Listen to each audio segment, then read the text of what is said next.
Hare Krishna, dear devotees, we are come from Sudha Mayapur. হরে কৃষ্ণ সুধী ভক্তবৃন্দ, আজ বৈশাখ মাসের শেষ তিথিতে আজ আমরা চলে যাচ্ছি সুধা মায়াপুর। এটি আমার ফেসবুক এবং ইউটিউব চ্যানেলের প্রথম ভিডিওটি শেষ পর্যন্ত দেখতে থাকুন। তো এখন বাড়ি থেকে বেরিয়ে গেছি, এখন একটা টোটো ধরে ব্যান্ডেল স্টেশনে যাব। তো টোটো চলে এসছে, এবার স্টেশন যাব।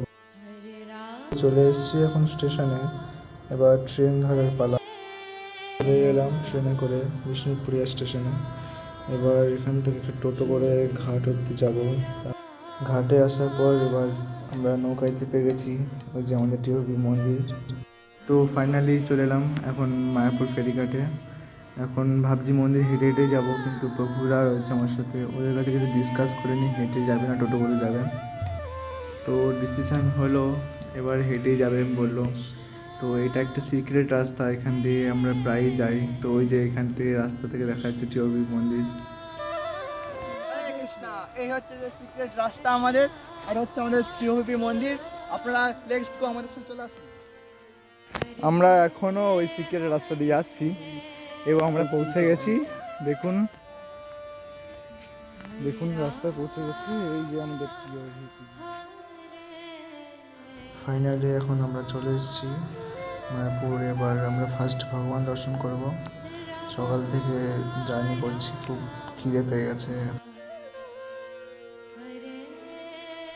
তো মন্দিরে চলে এসেছি, আমরা এখন ভগবান দর্শন করব। ওই যে আমাদের পঞ্চতত্ত্ব ভগবান, যে পঞ্চতত্ত্ব ভগবান কি যায়। তারপর আমরা রাধা মাধব দর্শন করি, রাধা মাধবের পর নৃসিংহ ভগবান দর্শন করি। এত অপূর্ব শৃঙ্গার হয়েছে যে চোখ ফেরানো যাচ্ছে না।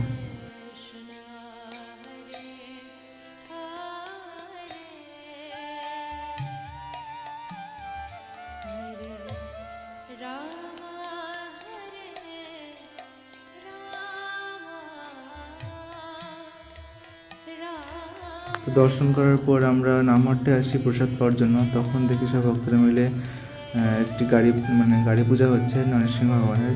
তো দেখলাম মহারাজ আরতি করছে। তারপর চলে এলাম নামহাটের মন্দিরে। এই নামহাটের মন্দিরে যে গৌরনিতাই রয়েছে, সেই গৌরনিতাই বিগ্রহ, যে গৌরনিতাই।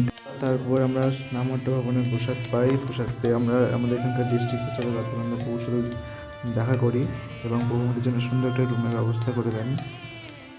এই যে মহারাজের গলার মালা, প্রসাদী ফুলের মালা। তারপর রেস্ট নেওয়ার পর একটু ফটোশ্যুট হলো, একটু ফটো তুলে তারপর প্রসাদ পেতে এলাম দুপুরে নামহাট্টা ভবনে। তো বলরাম প্রভু আমাদের এখানকার ডিস্ট্রিক্ট প্রচারের সাথে থাকে, উনি বললেন এখানে প্রসাদ পেতে। তারপর প্রসাদ পেয়ে আমরা একটু রুমে রেস্ট নিয়ে তারপর আমাদের যে বোট ফেস্টিভ্যাল এখন রাধা মাধবকে নিয়ে হয়, সেটা আমরা দেখতে এলাম। এবং দেখতে পাচ্ছেন কত ভক্তরা সব উপরে নিচে দাঁড়িয়ে রয়েছে ভগবানকে দর্শন করার জন্য। যদিও এখন ভোগ লেগেছে, পর্দা দেওয়া রয়েছে।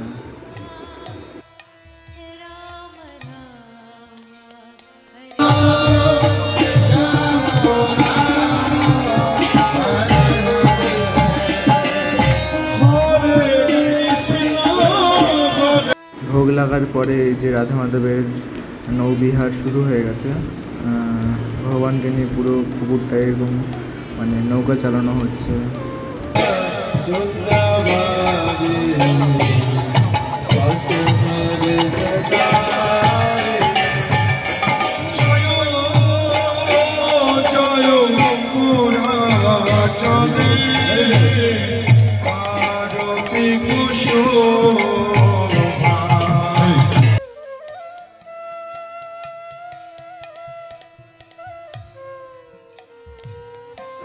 তারপর রাধা মাধবের নৌবিহার দেখে আমরা মন্দিরে আসি সন্ধ্যা আরতি দেখার জন্য।